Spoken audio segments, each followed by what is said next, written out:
ওকে, so register দেখার পরে আমরা যে জিনিসটা দেখতে চাচ্ছি, যেদিকে আগাতে চাচ্ছি, সেটা হচ্ছে আমাদের আলটিমেট গোল কি।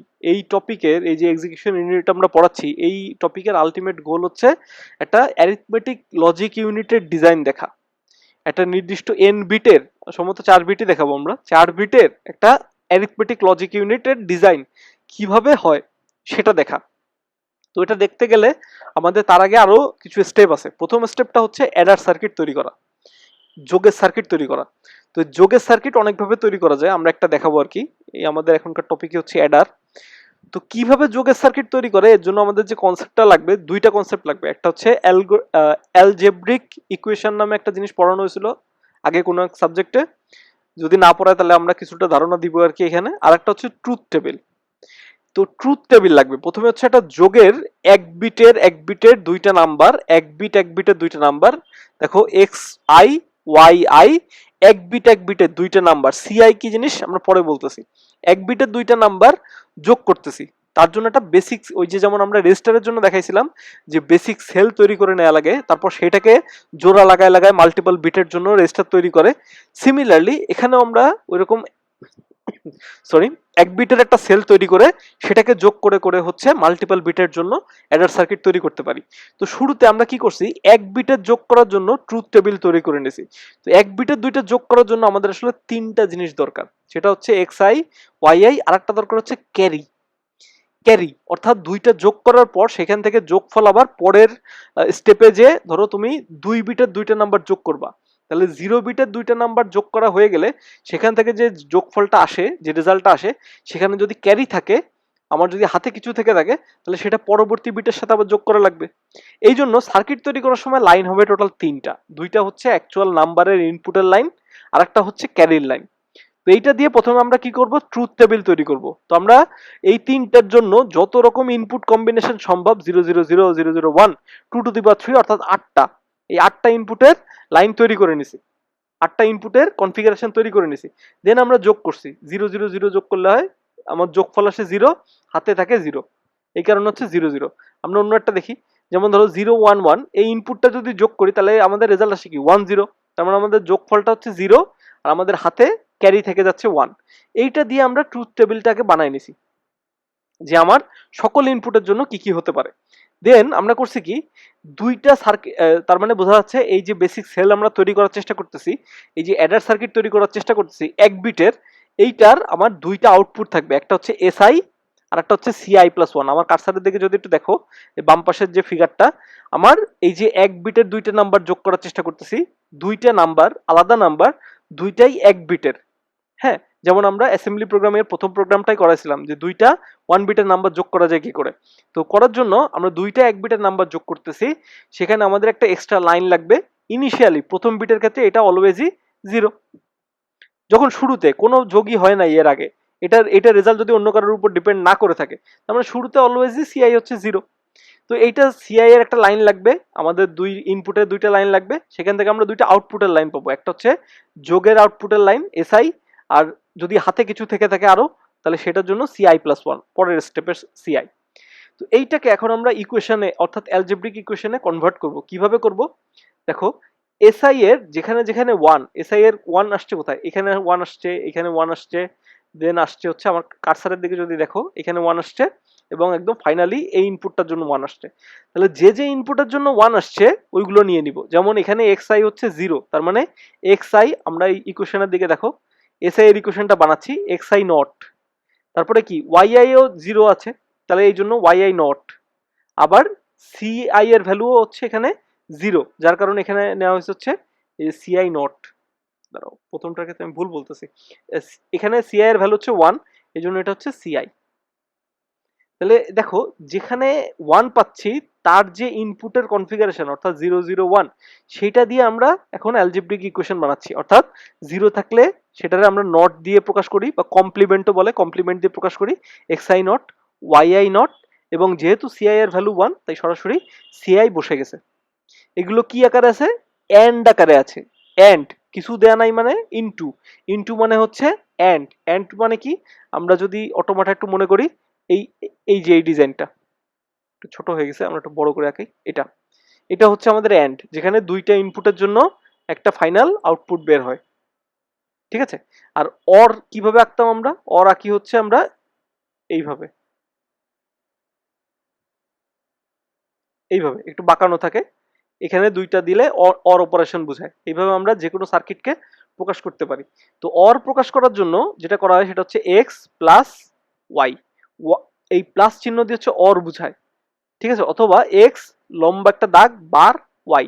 তো নর্মালি অ্যালজেব্রিক ইকুয়েশনে প্লাস ব্যবহার করা হয়, এবং গুণের ক্ষেত্রে সরাসরি আমরা এক্স ওয়াই লিখে দিতে পারি, অথবা অনেক সময় আমরা লিখতে পারি এক্স ডট ওয়াই।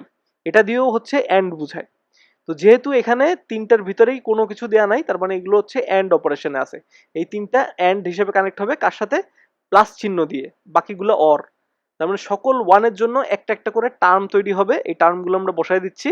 যেমন দ্বিতীয় ওয়ানটার জন্য আছে হচ্ছে 0 1 0, তার মানে হচ্ছে এক্স আই কমপ্লিমেন্ট, তার সাথে অ্যান্ড অপারেশনে আছে হচ্ছে ওয়াই আই, তার সাথে অ্যান্ড অপারেশন আছে হচ্ছে এই যে, যেহেতু আবার সিআই এর জন্য ভ্যালুটা হচ্ছে 0, এই জন্য সিআই এর কমপ্লিমেন্ট। এরকম চারটা ওয়ানের জন্য আমরা চারটা টার্ম পাইছি। সেখান থেকে আমরা কমন নিছি, এখান থেকে সিআই কমন নেওয়া যায়, এখান থেকে সিআই কমপ্লিমেন্ট কমন নেওয়া যায়, কমন নিলে আমরা এইটা পাইছি। ঠিক আছে?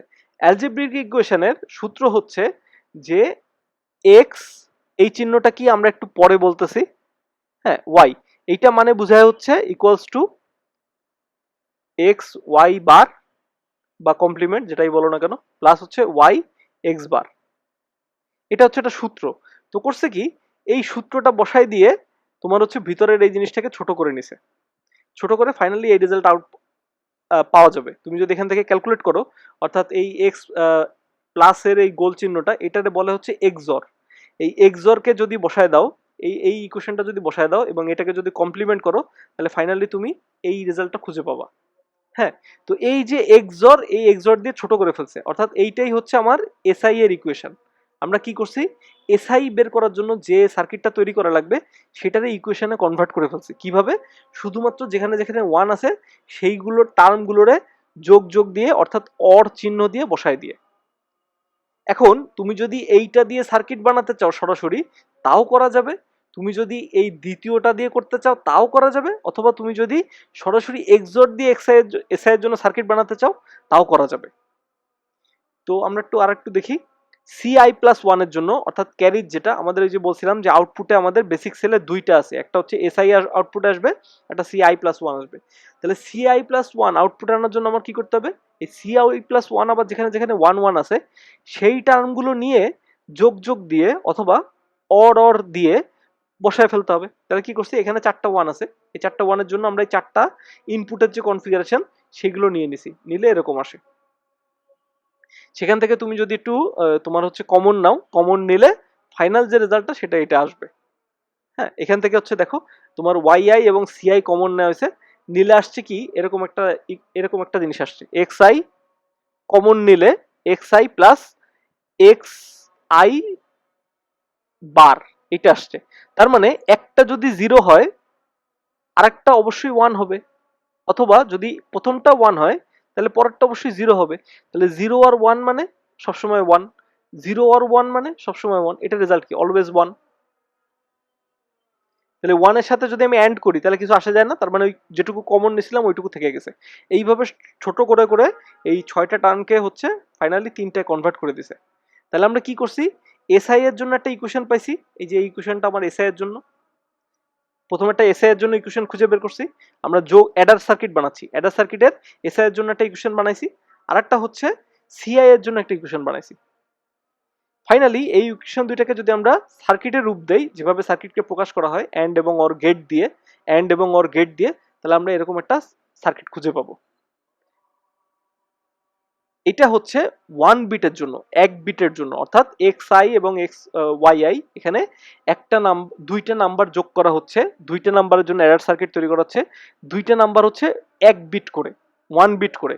যদি এইগুলো দিয়ে আমরা মাল্টিপল বিট তৈরি করতে চাই তাহলে অনেকটা এরকম দেখায়, যে আমরা একটা 4 বিটের অ্যাডার সার্কিট তৈরি করতেছি। তাহলে কি করব, প্রথমে নাম্বারটা আগে আমরা একটু বোঝার চেষ্টা করি। নাম্বারটা দেখতে হচ্ছে এরকম, যে x0, x1, x2, x3, এটা হচ্ছে একটা নাম্বার, এটা হচ্ছে একটা 4 বিটের নাম্বার। আবার আরেকটা 4 বিটের নাম্বার নিচ্ছি, y0, y1, y2 and y3। এইবার এর বিট বাই বিট আমরা যোগ করবো, তাহলে কি এক্স জিরোর সাথে ওয়াই জিরো যোগ হবে, সেখান থেকে যদি একটা যোগফল আসবে, সেখান থেকে যদি কিছু হাতে থাকে ক্যারি থাকে, তাহলে সেই ক্যারিটা আবার পরের বিটের সাথে যোগ হবে, অর্থাৎ এক্স ওয়ান ওয়াই ওয়ানের সাথে যোগ হবে, সেইটার সাথে যে যোগফলটা আসবে সেটা আমার একটা রেজাল্ট তৈরি হবে, অর্থাৎ এস ওয়ান তৈরি হবে। দেন আমার এখান থেকে আবার যদি কিছু হাতে থাকে ক্যারি থাকে, সেটা তার পরের বিটের সাথে যোগ হবে, সেখান থেকে আমার একটা রেজাল্ট আসবে এস টু। এইভাবে হচ্ছে আমার 4 বিটের অ্যাডার সার্কিট তৈরি করতে পারি। তো কি করছি, আমরা 4টা বেসিক সেল নিছি, যে বেসিক সেলটা আমরা আগে দেখাইলাম ওই 4টা নিছি। এই 4টা কিভাবে তৈরি হয়েছে, এই ইকুয়েশন গুলো দিয়ে তৈরি হয়েছে। ওই যে বেসিক সেল বলতেছি ওর ভিতরে আসলে এই দুইটা সার্কিটই অ্যাড করা আছে, সার্কিটই ওইখানে ব্লক আকারে দেখানো আছে। তো এক একটা ব্লক নিয়ে আমরা কি করছি, এই যে প্রত্যেকটা বিট বাই বিট যোগ করছি, এক্স জিরোর সাথে ওয়াই জিরো যোগ করছি, সেখান থেকে একটা এস জিরো রেজাল্ট বেরোছে এবং একটা ক্যারি বেরোছে, ওই ক্যারিটারে পাশেরটার সাথে পাঠিয়ে দিছি। সেখানে আবার 2 বিট যোগ করছি, তার সাথে আবার এই যে সি ওয়ান যোগ হয়েছে, সেখান থেকে একটা রেজাল্ট আসছে, এই এস ওয়ান আসছে, এবং সেখান থেকে একটা ক্যারি বেরোছে যেটা হচ্ছে সি টু। ফাইনালি 4 বিট যোগ করার পরে সি ফোর একটা ক্যারি বিট বেরোবে, এবং যেখানে ইনিশিয়ালি সি জিরো হচ্ছে জিরো। এইভাবে আমরা 4 বিটের একটা অ্যাডার সার্কিট তৈরি করতে পারি, 4 বিটের একটা অ্যাডার সার্কিট তৈরি করতে পারি। কিন্তু মেজর প্রবলেম হচ্ছে যে এইভাবে যদি আমরা অ্যাডার সার্কিট তৈরি করি, তাহলে দেখো আমরা বলছিলাম একটা ক্লক পালসের যোগ হয়, তাহলে একটা ক্লক পালস দেওয়ার সাথে সাথে এই সবগুলো বিট যোগ করার চেষ্টা করবে, এই সি থ্রিতে সি টু এ তখন কোনো ভ্যালু থাকবে না, কারণ যখন এক্স জিরো এবং ওয়াই জিরো বসতেছে তখন তো সি ওয়ান তৈরি হয়ে পারেনি, ও তো তৈরি হয়ে পারেনি, এখানে তো জিরো দেখা যাচ্ছে যে এখানে ওয়ান আসার কথা ছিল, কিন্তু ও তো এসে পারেনি, কারণ হচ্ছে প্রথম ক্লক পালসে এই দুইটা যোগ হইতেই টাইম লেগে গেছে। এই জন্য এইটাকে বলা হয় রিপল ক্যারি অ্যাডার, এবং এই রিপল ক্যারি অ্যাডারটা আসলে ভালো না। কিন্তু কেন পড়ানো হলো, রিপল ক্যারি অ্যাডার পড়ানোর কারণ হচ্ছে যে শুরুটা এইভাবে হয়েছিল, অ্যারিথমেটিক লজিক ইউনিটের যে সার্কিটগুলো তৈরি হয়েছে তখন যেখানে সেখানে অ্যাডার সার্কিট একটা মুখ্য ভূমিকা পালন করে। এই অ্যাডার সার্কিটের শুরুটা হয়েছিল হচ্ছে এই রিপল ক্যারি অ্যাডার দিয়ে, ঠিক আছে। তো এই রিপল ক্যারি অ্যাডারের সবচেয়ে মেজর প্রবলেম হচ্ছে এইমাত্র আমরা বললাম যে এইটা ওই আগের যে দুইটা বিট তার উপরে ডিপেন্ডেন্ট, ওই দুইটা বিটের কাজ যতক্ষণ না শেষ হবে, এই যোগটা যতক্ষণ না হবে, এফ এ মানে হচ্ছে ফুল অ্যাডার, এই ফুল অ্যাডারের কাজ যতক্ষণ না শেষ হবে ততক্ষণ পর্যন্ত আসলে পরের পরের যে ফুল অ্যাডার সে কাজ করতে পারতেছে না। তার মানে এখানে হিউজ পরিমাণ একটা ডিলে হচ্ছে, এখানে হিউজ পরিমাণ একটা ডিলে হচ্ছে। কতখানি ডিলে হচ্ছে আমরা একটা ধারণা পেতে পারি এই সার্কিটটার মাধ্যমে। এটা হচ্ছে 16 বিটের একটা রিপল ক্যারি অ্যাডার, 16 বিটের এই এখানে 4 বিটের একটা অ্যাডারের এক্সাম্পল আমরা দেখালাম, এই 4 বিটের 4টা মিলায় হচ্ছে আবার 16 বিটের একটা সার্কিট তৈরি করা হয়েছে। হ্যাং করে গেছে একটু মিনিট, হ্যাঁ। তো আমরা একটু দাঁড়াও, ফিরে যাই, হ্যাং করছে একটু একটু। হ্যাঁ, তো এখানে আবার কি করছি, আমরা ওই 4 বিটের অ্যাডার গুলো দিয়ে 16 বিটের অ্যাডার তৈরি করছি 4টা মিলায়। তো দেখো এই 4টার ভিতরে তো ডিলে আছেই, আবার এইটার 4টা যোগ হওয়া শেষে সেই সি ফোর এর রেজাল্টটি আবার পরের এটা তৈরি হবে। তো এই 16 বিট ক্যারি অ্যাডারের জন্য প্রায়, যদি আমরা ধরে নেই না মানে সার্কিটের উপর ডিপেন্ডেন্ট আর কি পুরো রেজাল্টটাই, তো নর্মালি দেখা গেছে যে একটা একটা বিটের যোগ করে সেখান থেকে ক্যারি জেনারেট হতে প্রায় 10 ন্যানো সেকেন্ডের মতো টাইম লাগে, প্রায় 10 ন্যানো সেকেন্ডের মতো টাইম লাগে। রেট, তো প্রায় 10 ন্যানো সেকেন্ডের মতো টাইম লাগে, ঠিক আছে। এবার এই 10 ন্যানো সেকেন্ড থেকে টোটাল এই 16 বিটের জন্য অ্যাপ্রক্সিমেটলি যদি আমরা ক্যালকুলেট করি, ক্যালকুলেশনটা বইতে দেখানো আছে, আমরা এখানে ডিটেলসে দেখাবো না কারণ আমাদের প্রয়োজন নেই, ধারণা থাকলেই হচ্ছে, প্রায় 330 ন্যানো সেকেন্ডের মতো সময় লাগবে। তার মানে এই পুরো 16 বিট যোগ হতে 330 ন্যানো সেকেন্ড টাইম লাগবে, যেটা হিউজ। এইটাই হচ্ছে রিপল ক্যারিয়াডারের একটা মেজর প্রবলেম, এই টাইমটা কমায় 100 ন্যানো সেকেন্ডের মধ্যে আনা সম্ভব, এই টাইমটা কমায় 100 ন্যানো সেকেন্ডের মধ্যে আনা সম্ভব। কিভাবে সম্ভব, ওইটাই হচ্ছে আমাদের পরবর্তী টপিক। তো কথা হচ্ছে এই যে যে পর্যন্ত আমরা দেখাইলাম এ পর্যন্ত বোঝা গেল কিনা, আমরা একটু বোঝানোর চেষ্টা করি।